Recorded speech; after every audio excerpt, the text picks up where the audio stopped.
Let's start with a little bit lighter note. Okay. Let's talk about the vendor onboarding process. Now, what happens most of the time when you talk about B2B marketing, B2B sales, and all, the concept came, it's like in short, we call the franchisee model, simple franchises. Okay. Or my partner. Okay. Vendor means we are talking about the organization or the company which is going to help me in terms of making sales. Okay, it is not that what kind of raw material or what kind of services I am going to procure. That is also vendor, that is also partner. But here in sales management, whenever I'm talking about vendor management's partner management, it means that there is a partner, there is a small company or agency or big company, irrespective of the turnover and all, those who are associated with our company, and they become the channel partner, and they are selling goods and services of ours to the customers, and because of that they're getting certain incentives, or in terms of some sort of um, I will say the uh, commission on that. Okay, so that is the thing. Now, I think I discussed a little bit on that, that consider that you are the channel head, or I will say the sales head of IBM. Now, IBM sells many goods and services, and even the servers also, blade servers and other servers also. Now, consider that you need to make the sales. Most of the time, this hardware sales, it happens through channel partners. It is not only the hardware sales. You consider that you want to take a Vodafone SIM card, Airtel SIM card, anything. Directly, you are not going to Vodafone and buying that. Most of the cases, okay, maximum cases that you are visiting small Vodafone shops or maybe Kirana shops, those who are giving you or activating the SIM card for you. Okay, that is a service which they are activating. Fine. So it is not a product and service specific, but any proprietor, any company, those who are attached to the main organization, and they're selling their services and the products. Okay. Now I'm coming back to this IBM example. IBM also is having many servers to sell, and what happens most of the cases, hardware sales happen through different channel partners. Okay, so when I'm talking about vendor onboarding process, I'm indirectly trying to tell that how the channel partners will come on picture. Okay, how channel partners we can onboard them. Okay, for the sake of making sales of our products. Now there are different roles, different moves are there. One is that qualifying channel partner. Think that being an IBM, being a Vodafone, you want to sign up any channel partner whom you are thinking they're good. But before taking any decision, you need to understand many aspects. Okay. Like let's take an example that Pizza Hut, Domino's, KFC, if they are having any outlet within 5 kilometers of that outlet, you will not see any other another franchisee. Okay. In rare cases, you will see if it is in between the into the shopping mall or outside the shopping mall, they have little different policy. But for the sake of normal standalone franchisee or the I will say the store, they have this policy that within 5 kilometers of the radius, they will not have any another franchisee. Now this is one rule. Now why it is taken care? The reason is any franchisee, any channel partner, if they are onboarding, we need to give the territory to them to make the business. Unless until it is our loss, we are not going to capitalize their potential fully. So that is the reason this is kept. This is certain thing. Now, before onboarding any new channel partner, we need to understand whether in that particular locality the similar channel partner is already existing or not. If existing, then we should put on hold that new application. Okay, and we will wait for that. Let's after 2 years, 3 years down the line, the existing channel partners are saying, no, I'm not interested to make any sales or be associated with Vodafone or IBM. Then we will try to find out the feasible option which we are having in our hand, or new applications of being the channel partner and the applications from outsiders. Okay. Now this is one aspect through which we reduce the channel conflict. Okay. If new channel partners we are signing up without understanding these complications, then it will happen that I'll be happy that I'm onboarding many channel partners, but eventually it will not work. The existing channel partners, those who are working, they'll be demotivated. Okay. So that is one aspect. Now, more or less, what happens that this, if we understand, okay, fine, now, um, like Vodafone divides the entire Bangalore into five different segments. One is central, one is north, south, east, west, something like that. Okay, and based on that, they onboard their corporate channel partners. So different companies are having different options on that. Now, think that once you have decided that you need one channel partner, before signing up the final document, there are many processes which we need to take care. Like first of all, that we should collect few documents. Number one document is proprietor's PAN card, uh, company's GST details. Earlier it was service tax, now GST is mandatory. Then third, bank account details, last 5 years or 3 years bank account details. Why bank account details is required?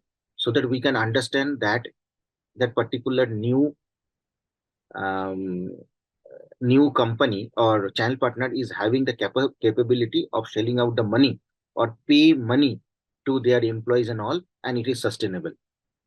We also ask last 3 years balance sheet, or if he is into the current business or any new business or old business and all, we ask 3 years balance sheet of that, 3 years return of that company, so that we can understand the financial stability of that particular new channel partner. Now, what happens? Why it is basically required?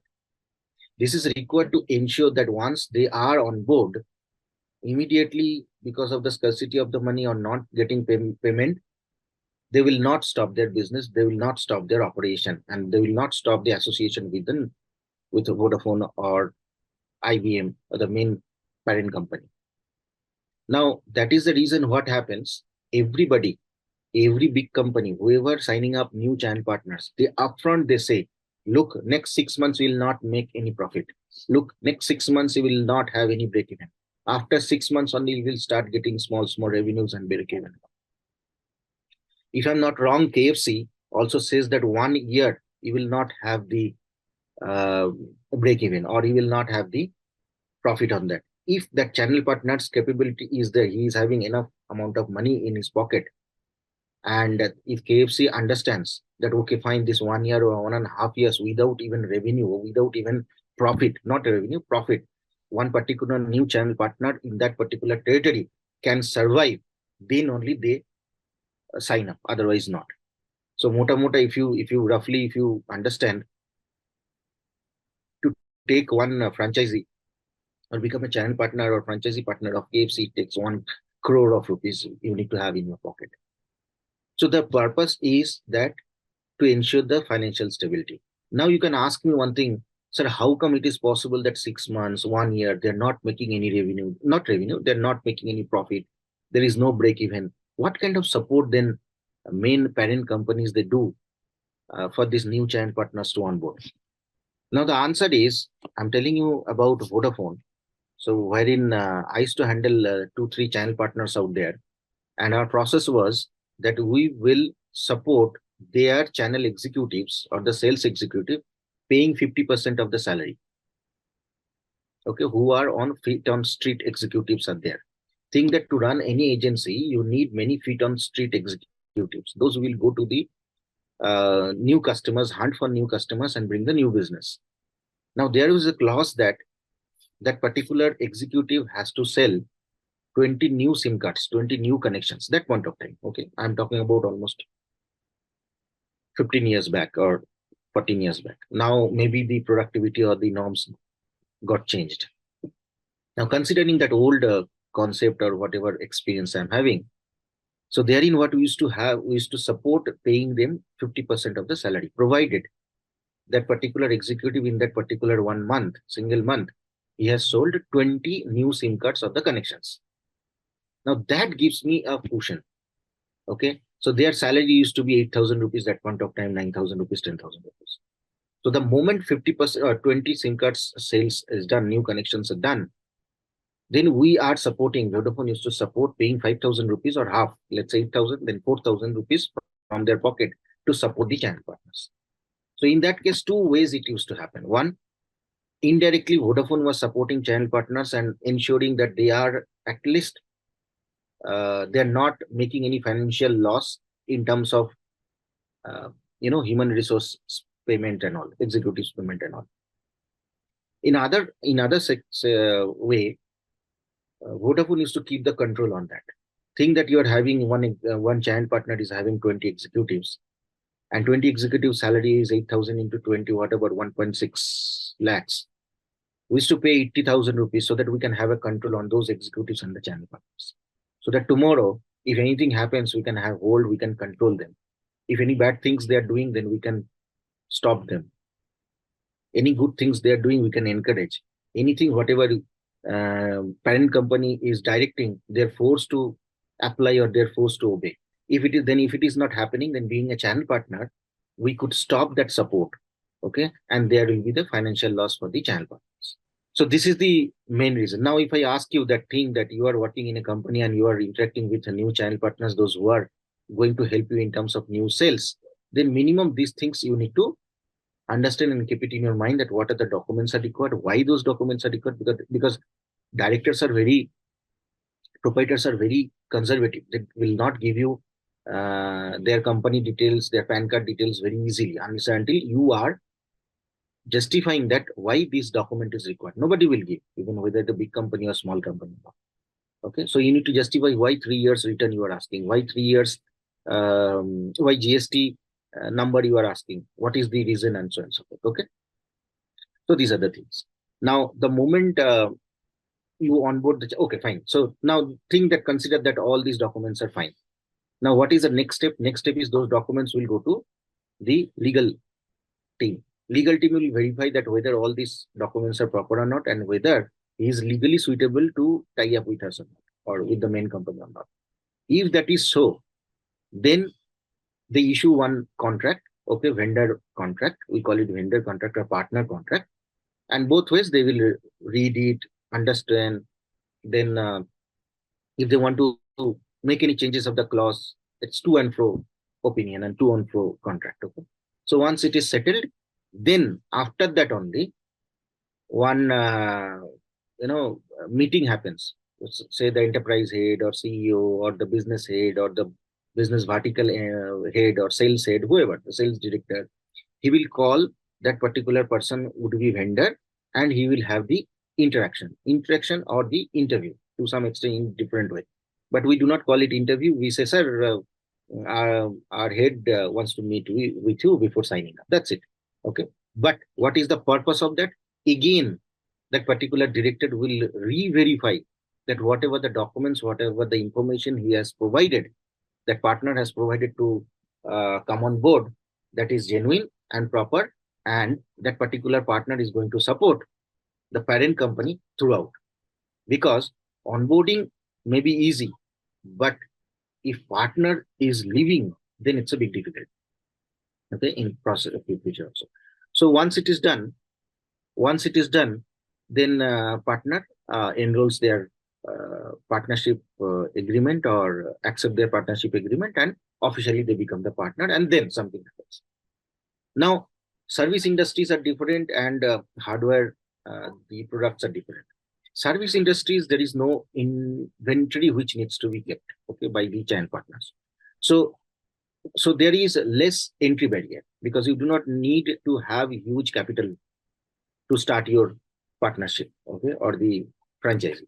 But the moment I'm talking about the product intensive servers, laptop selling, printer selling, whatever, maybe huge manpower is required in terms of, let's say, restaurant business and so on and so forth. Many companies, those who are product specific, they want their main products to be kept in partners inventory, and partners, they need to pay in advance for that and to maintain that inventory. So in that case, it is capital intensive, money intensive, and if they're having money, definitely they get into that. Now after that, this channel starts. Generally, what happens, one channel when channel is on board, then one channel partner or channel manager or partner account manager, different designations, names are there in different companies and all.